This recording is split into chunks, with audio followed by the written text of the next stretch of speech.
This is Conversations with Women in Sales, an award-winning podcast created by Barbara Giamanco, who hosted the first 67 episodes.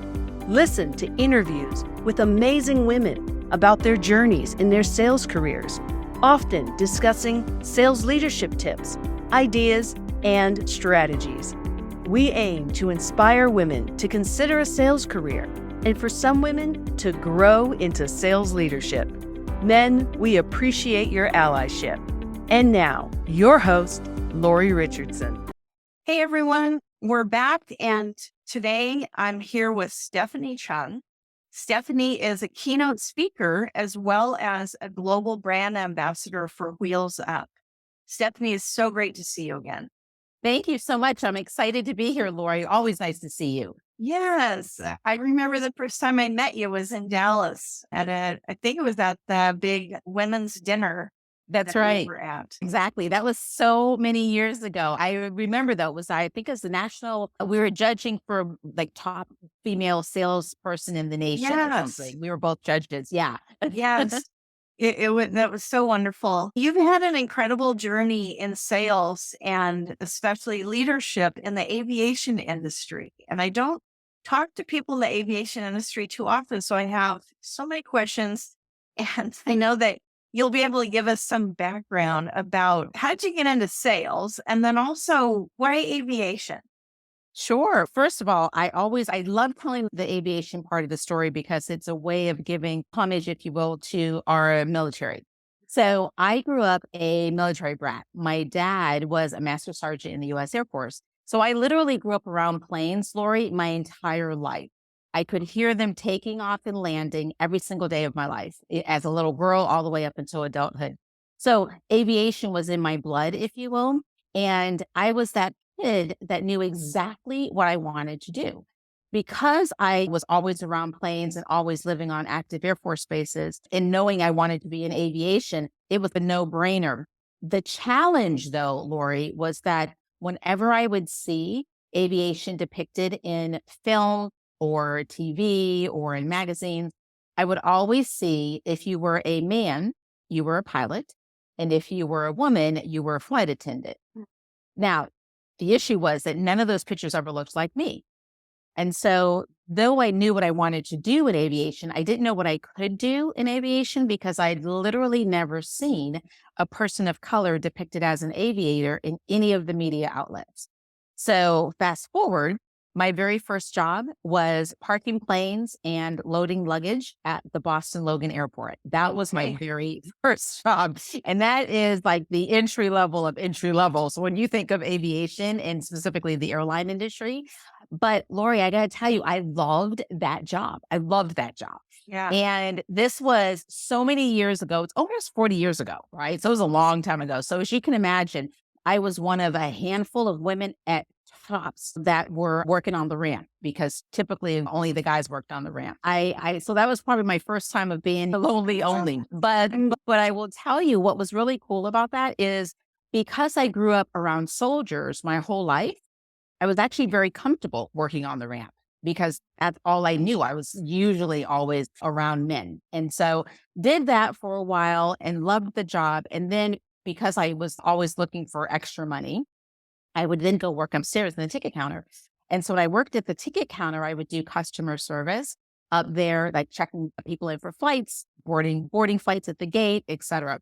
And to answer your second question, how I got into sales is when I was working at the ticket counter one day, there was a gentleman and his name was Jim. He was one of the VPs of sales for the airline that I worked for. And because Boston's a big, thriving city, you lived in, right? Boston's a fun, cool city. And so for the airline that I was working with at the time, Boston was really like a lot of our executives would fly in and out of that city. So one day, Jim, the VP of sales, pulls me aside and he says, Stephanie, every time I come through this city, I see you working the ticket counter with a smile on your face, serving the customers. I think we have you in the wrong spot. I think you should be in sales. And so I didn't know anything about sales. I didn't know what salespeople did. I have no idea. But I trusted Jim, respected Jim. And I was like, okay, make a long story short, I ended up getting into sales. And my very first job was selling for the airlines. I was 25 years old. I had a $25 million quota and I did not know what I was doing. But that is how I got into sales. Wow. That is so neat when someone sees potential, right? Yes. Just- Yes. I bet Jim, if Jim is still around now, he would be very thrilled to see your career, how it's gone. Yeah, thank you for saying that. And it goes to show how much a leader, by just paying attention, like how much of an impact you can actually have on someone. Because I knew who Jim was. He was one of the higher ups. I didn't know that Jim knew who I was. And so the fact that Jim would even notice me as a person at such an entry level and not notice me just once, but notice me obviously a few times, enough for him to pull me aside, that one leader with one statement literally changed the trajectory of my life, my career, and allowed me the setup to be able to make history, which I know we'll talk about in a little bit. Yeah, yeah. And so you spent 13 years at Skyjet, which was part of Bombardier. Did I say that right? Yeah, yeah. So I was with Bombardier for 13 years and I worked on the Skyjet brand. That was my first entry into private aviation. I was recruited by Bombardier to sell time on jets. So I was selling Right. chartered sales. Then I got promoted to oversee one of their bigger divisions, which those folks sold shares. So that basically means that they sold the jet. And so I oversaw that team for a while. And then that was the perfect setup to then allow me to move on to becoming the president of another private aviation company. Yeah. And that position is what allowed me to become the first Black American in U.S. history to ever lead a major private aviation company. Yeah, it's so amazing. And also shows, I think, how sales and you got to VP sales, how that leads to the C-suite more than a lot of other routes. It really does. It's a good wisdom that you said there, because that's so true. When you think of the C-suite, it really does mean we all know nothing happens till somebody sells something. And there's a whole lot of reasons why people should think about sales and get into sales. But for me, you're right. It really was the catalyst, because if I didn't jump into sales, I'd probably, who knows what I'd be doing. But there are times I go back to the Boston airport and see people that I worked with that many years ago still working at the ticket counter. And there's nothing wrong with that, right? They've got a very comfortable life. They're happy with what they did. But I'm grateful that I took that chance. I trusted Jim and I stepped into sales, because it really did open up an entire new world for me, both in the commercial airline space, but then equally as important in obviously the part that I'm in now, more in the private aviation space. And it's a fun career, but it all started with selling. Yeah. Something really simple as selling. Yep. Yeah, and the importance for why we need to keep getting more women into sales Yes. roles and take that path. Amen. Amen, sister. If any woman out there listen to our voice, Lori, and I know that you will agree with me, I think, first of all, we're all salespeople, right? So it doesn't matter. We know if we're parents, we're selling our kids on eating broccoli, right? If we're Right. entrepreneur, we're selling whatever our product or service is. So selling is something that we're all inherently doing. We may not think of it as, oh, I'm a salesperson. We may not have the title of salesperson, but everybody is selling themselves every single day, whether it's their ideas, their vision, their value, their beliefs, whatever. So if you're going to do it regardless, why not be good at it? And when I think about for you and I, we're sales professionals where we've been trained and we train others and so on and so forth. I think sales is one of the most admirable, honorable positions you can possibly have. I really do believe that. And one of the things when I get the opportunity to speak at sales leadership conferences and things of that nature, I always drive home this point, because I think it is so important, especially in the time and season that we're in now. Sales, we as salespeople, especially if we don't have a cap and commission, right? Which I hope nobody has caps and commissions these days. But if we're really diligent and good and really helping our clients solve their problems, we can make more money than the president of the United States. And yet we don't have to carry half the burdens he's got to carry. And so think about that. We have the ability to influence people and companies and help important people solve some of their most important problems. And because of that, we're highly paid.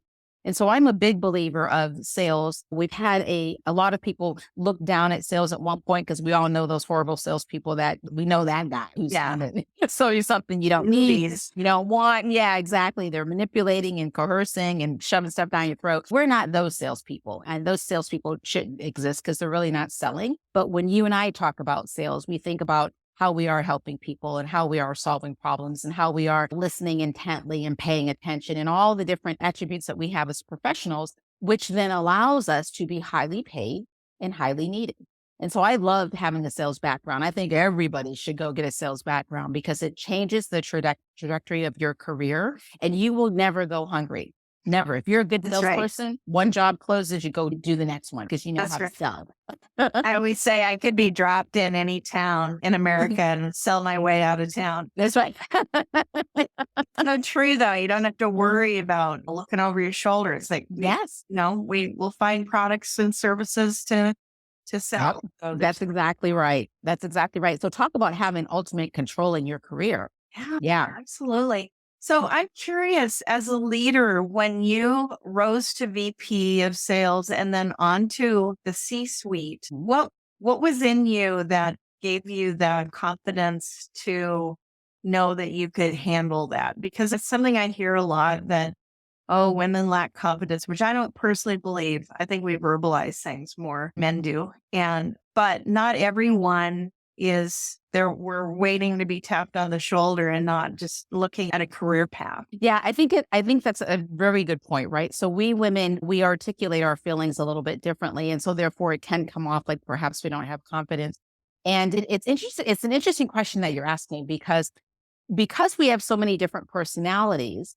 I always dislike when there's the illusion that the only people that can make it to the top, let's say the VP level or the C-suite level, is they've got to be bold and they've got to be boisterous and charismatic and all that stuff. And that's great if that's your personality or that's your communication style, no problem. But if it's not, it doesn't mean that you can't still get there, right? Yeah. Even when I think about speaking, and I know that you and I both speak, we know there's 4 levels of speaking, right? Or four types of speaking. I should say 4 levels. So you've got inspirational speakers, motivational speakers, transformational speakers, and educational speakers. Certain personalities may lend themselves towards certain types of speaking, right? So I tend to be a speaker that speaks inspirationally, motivationally, with the goal of transforming you, right? So that's my thing. I'm not a good educational speaker. And so people who are great educational speakers tend to be the people who have a completely different opposite personality or communication style than I do. They are more on the introverted side or perhaps on the quieter side, but they are the most powerful speakers when it comes to educating people and teaching the how-tos and things of that nature. I never want anybody to feel like they've got to be a certain way in order to hit a certain level. The truth of the matter is that's not the case, right?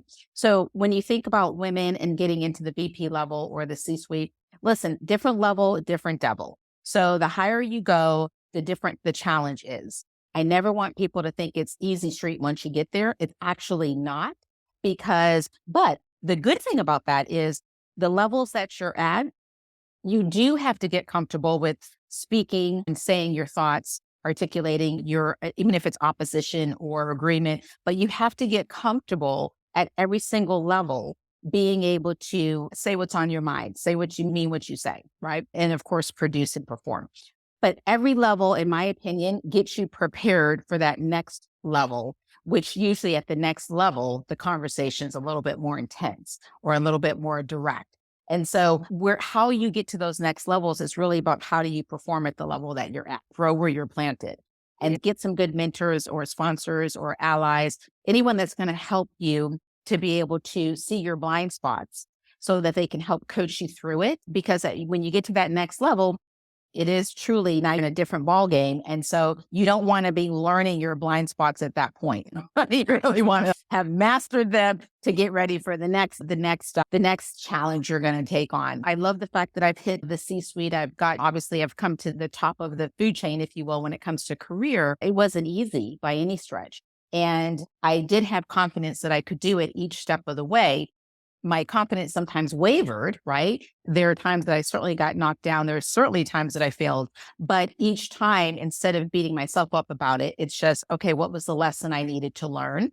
Did I learn it? How do I get better at it? And then wipe the dust off your knees and your feet and get going again, Chung. right? So that's why I see it for us females out there. We need more women we need more women at the table, Lori, and you and I talk about this all the time. We need more women in VP levels, executive levels, C-suite levels, founders, entrepreneurs. We just need more women because we know that women change things, and we know that women lead differently. And we know that the season that the world is in right now, we need more women who are bold and unapologetic and courageous and also decisive, right? And quite clear in their yes is yes or their no is no. Right. Yeah, absolutely. And now you're a speaker, you're a keynote speaker at top of your game, I believe, because I know your background. Thank you. And you're speaking in front of large groups of sales, and you speak on leadership as well. But I know that you have a soft spot to use your voice to help strengthen women and also sales. Sales is your background. Love to hear a little more about, like you were just saying, that this is a time where we need female leaders and we need people to step up and not wait to be tapped on the shoulder. Yeah, don't ever wait to be tapped on the shoulder because it's not going to happen. And if it does happen, it's rare and you consider yourself blessed. But for the most part, no one's going to. And I'm glad that you brought up because so often, especially just listen how a lot of times how we gals were raised, right? We're raised a certain way. And so we have this myth that if I put my head down and just do my work, everybody's going to notice. Ladies, like turn this up and I'm going to say it loud for the people in the back. No one is going to notice.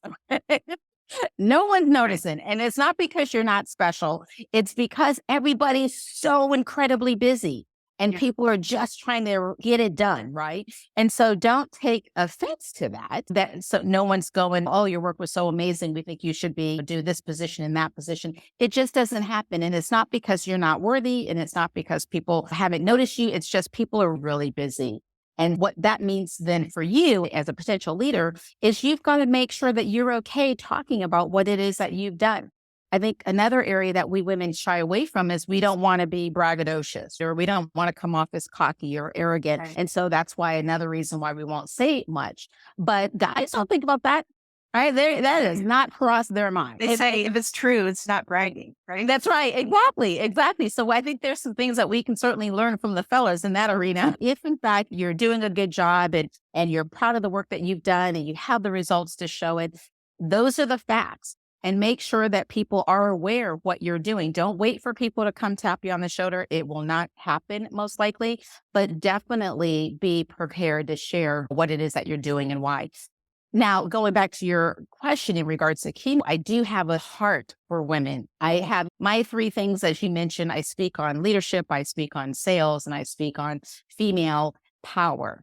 And I don't like to say the word empowerment because I hate that word. And let me tell you why I hate it, Lori. Because when you think of the word empower, if you look it up in the dictionary, empower simply means to give power to someone or something, right? Oh, so that basically, there you have it. So that means we women, if you're going to do female empowerment, it means that we're sitting there waiting for you to give us power.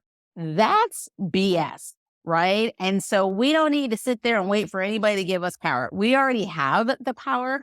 Now, where you use people like me and you to either coach you or help you from a keynote speaking perspective is to help you to know how to use it, to help you understand the responsibility that comes with it. Those types of things we can help you with, but we can't help give you power. You've got power. All the power you need, you've got. You just got to know how to utilize it. Yeah. So when the reason why I use the stage is because if my speaking coach said this, and I know that you know who my speaking coach is, he's amazing. And he said something to me that I thought was really powerful. And he said, bigger stage, bigger impact. And so you're right. When I speak with the conviction of wanting to make sure that I transform people. So however they came in, they will not leave the same way. And I use the stage in order to be able to share from experiences, things that I hope are helpful for the audience. So that's important. The other piece to it as well is when I think of speaking in general, right? And the reason why sales, leadership, and female power is because I also can hold my own weight with those subjects. Right. So if I'm going to talk about leadership, listen, I've hit the C-suite of a publicly held company. So I can talk leader to leader because I've got the credibility. Yeah. If I'm talking to sales, well, I sold, carrying the briefcase all the way up to leading sales teams that sold well over billions of dollars. And so I can talk with the credibility from ground level sales all the way up, right? And then because as a woman being in a male dominated space, I've been the lonely only and I'm a double minority. So you couple the fact that I'm a person of color, no one can tell me anything about what they've been through, right? Because I've probably been through it as well. And so I can talk with complete conviction about how women can use their power and their voice and et cetera. So I'm passionate on those three subjects because I've been through it. I've gone through the trials, the tribulations, and I have the scars to prove it. But then also because of that, I hopefully have some lessons that other people can grab hold of, pieces that may pertain to their season of life, wherever they're at, that could hopefully be helpful. And then if I have to, when talking, challenge people, right? Because my speaking coach always says, you're a challenger, which is true. So my speeches may take you on an emotional roller coaster, but at the end, it will challenge you to simply step up into your next level, right? And I do that on purpose because, again, different level, different devil, but yet we all need to continue to be evolving and growing and moving and accelerating. And none of that stuff is easy. So I don't want people to leave there thinking, oh, she did, I should do it. I've been here, especially this generation. I've been working at this job for 3 weeks. I'm ready for a promotion. Are you? Are you really? Let's talk about what that entails, right? So I am living in my truth. I'm probably the most excited that I've been in my career in a really long time because there is a lot of cool things happening. But most importantly, that I can literally use life's experiences in an effort to help other people hopefully have it a little bit easier and we can make an impact and change the world for good. I love that. And you were excited when I met you several years ago. So you're really excited. I love that so much. Thank you. And so how can people find you? You know, you've been posting some great stuff on LinkedIn and you have some clips here and there. Yeah. You can find me on LinkedIn. It's funny. I'm on LinkedIn a lot, but as the platforms are so incredibly different. So I'm on LinkedIn, Instagram, and I'm on TikTok. My team just talked me into TikTok. So I just got on to TikTok. Yeah. But so far I'm not doing any dance moves. So everyone can be aware I'm not breaking out in a dance. Can't say that I won't down the line. They're talking to me and all kind of stuff. But LinkedIn is where I'm probably most. It depends on the platform that people prefer to use. You can always go to my website, stephaniechung.com. And if you're looking for me to speak, then all my speaking is held at Washington Speakers Bureau as well. So I'm pretty out there and accessible. And yeah, I'd love for your listeners to hit me up on social and follow me. I try to provide as much free content as I possibly can, because again, the goal is that all of us rise up together to make a change. Yeah. Oh, that's so great. Stephanie Chung, it's been such a pleasure to have you here today. Keynote speaker, global brand ambassador for Wheels Up. Take care. We're going to keep watching and seeing what's next for you. Thank you so much. This was so much fun. Thank you for having me, Lori. And you keep doing a great job as well, because you are really making a difference for females and especially females in the sales arena. So thank you. Thank you so much. Big shout out to our official sponsor, Reprise, the leading full funnel, product-led growth platform. With Reprise, your sales team creates, presents, and shares product demos, perfectly customized for each step of your sales motion. Go to getreprise.com/womenInSales to try for free today. Thanks for listening to this episode of Conversations with Women in Sales. You can find all of our episodes at womensalespros.com/podcast. Help us spread the word and let's change the face of B2B sales.